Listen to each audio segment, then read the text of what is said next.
प्रेरक कहानी 1। बुद्ध और चक्षुपाल। एक बार भगवान बुद्ध जेतवन विहार में रह रहे थे। भिक्षु चक्षुपाल भगवान से मिलने के लिए आए थे। उनके आगमन के साथ उनकी दिनचर्या, व्यवहार और गुणों की चर्चा भी हुई। भिक्षु चक्षुपाल अंधे थे। एक दिन विहार के कुछ भिक्षुओं ने कुछ मरे हुए कीड़ों को चक्षुपाल की कुटी के बाहर पाया और उन्होंने चक्षुपाल की निंदा करनी शुरू कर दी कि उन्होंने इन जीवित प्राणियों की हत्या की। भगवान बुद्ध ने निंदा कर रहे उन भिक्षुओं को बुलाया और पूछा कि क्या तुमने भिक्षु को कीड़े मारते हुए देखा है? उन्होंने उत्तर दिया नहीं। इस पर भगवान बुद्ध ने उन साधकों से कहा कि जैसे तुमने उन्हें कीड़ों को मारते हुए नहीं देखा, वैसे ही चक्षुपाल ने भी उन्हें मरते हुए नहीं देखा और उन्होंने कीड़ों को जान बूझकर नहीं मारा है, इसलिए उनकी भर्त्सना करना उचित नहीं है। भिक्षुओं ने इसके बाद पूछा कि चक्षुपाल अंधे क्यों हैं? उन्होंने इस जन्म में अथवा पिछले जन्म में क्या पाप किए? भगवान बुद्ध ने चक्षुपाल के बारे में कहा कि वे पूर्व जन्म में एक चिकित्सक थे। एक अंधी स्त्री ने उनसे वादा किया था कि यदि वे उसकी आंखें ठीक कर देंगे तो वह और उसका परिवार उनके दास बन जाएंगे। स्त्री की आंखें ठीक हो गईं, पर उसने दासी बनने के भय से यह मानने से इनकार कर दिया। चिकित्सक को तो पता था कि उस स्त्री की आंखें ठीक हो गई हैं। वह झूठ बोल रही है। उसे सबक सिखाने के लिए या बदला लेने के लिए चक्षुपाल ने दूसरी दवा दी। उस दवा से महिला फिर अंधी हो गई।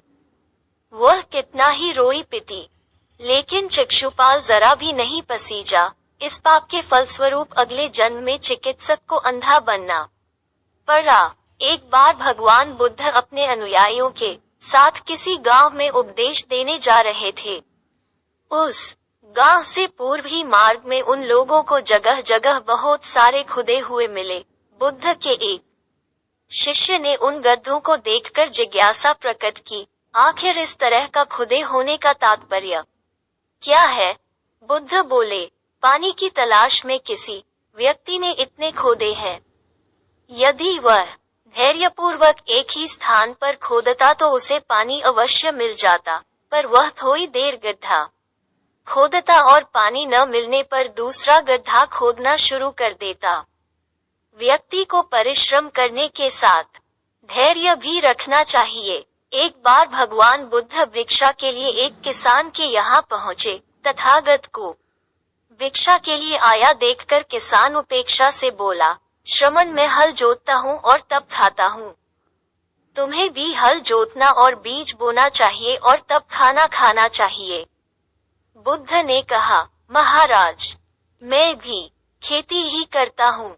इस पर किसान को जिज्ञासा हुई और वह बोला, मैं न तो तुम्हारे पास हल देखता हूँ, ना बैल और ना ही खेती का स्थल। तब आप कैसे कहते हैं कि आप भी खेती ही करते हो? आप कृपया अपनी खेती के संबंध में समझाइए। बुद्ध ने कहा, महाराज, मेरे पास श्रद्धा का बीज, तपस्या रूपी वर्षा और प्रजा रूपी जोत और हल है। पाप भीरुता का दंड है, विचार रूपी रस्सी है। स्मृति और जागरूकता रूपी हल की फाल और पेनी है। मैं वचन और कर्म में संयत रहता हूँ।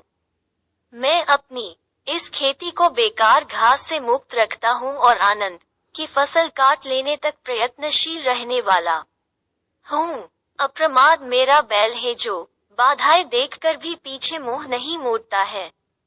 वह मुझे सीधा शांति धाम तक ले जाता है। इस प्रकार मैं अमृत की खेती करता हूँ। भगवान बुद्ध का जब पाटलिपुत्र में शुभागमन हुआ तो हर व्यक्ति अपनी अपनी सांपत्तिक स्थिति के अनुसार उन्हें उपहार देने की योजना बनाने लगा। राजा बिंबिसार ने भी कीमती हीरे, मोती और रत्न उन्हें पेश किए। बुद्धदेव ने सबको एक हाथ से सहर्ष स्वीकार किया। इसके बाद मंत्रियों, सेठों, साहूकारों ने अपने अपने उपहार उन्हें अर्पित किए और बुद्धदेव ने उन सबको एक हाथ से स्वीकार कर लिया। इतने में एक बुढ़िया लाठी टेकते वहां आई। बुद्धदेव को प्रणाम कर वह बोली, जिस समय आपके आने का समाचार मुझे मिला, उस समय मैं ये अनार खा रही थी। मेरे पास कोई दूसरी चीज न होने के कारण मैं इस अद्भुत फल को ही ले आई हूँ। यदि आप मेरी इस तुच्छ भेंट स्वीकार करें, तो मैं अहोभाग्य समझूंगी। भगवान बुद्ध ने दोनों हाथ सामने कर वह फल ग्रहण किया। राजा बिंबिसार ने जब ये देखा तो उन्होंने बुद्धदेव से कहा, क्षमा करें, एक प्रश्न पूछना चाहता हूँ। हम सबने आपको कीमती और बड़े बड़े उपहार दिए जिन्हें आपने एक हाथ से ग्रहण किया, लेकिन इस बुढ़िया द्वारा दिए गए छोटे एवं जूठे फल को आपने दोनों हाथों से ग्रहण किया, ऐसा क्यों? ये सुन बुद्धदेव मुस्कराए और बोले, आप सबने अवश्य बहुमूल्य उपहार दिए हैं, किंतु ये सब आपकी संपत्ति का 10वां हिस्सा भी नहीं है। आपने ये दान दीनों और गरीबों की भलाई के लिए नहीं किया है, इसलिए आपका ये दान सात्विक दान की श्रेणी में नहीं आ सकता। इसके विपरीत इस बुढ़िया ने अपने मोह का कौर ही मुझे दे डाला है।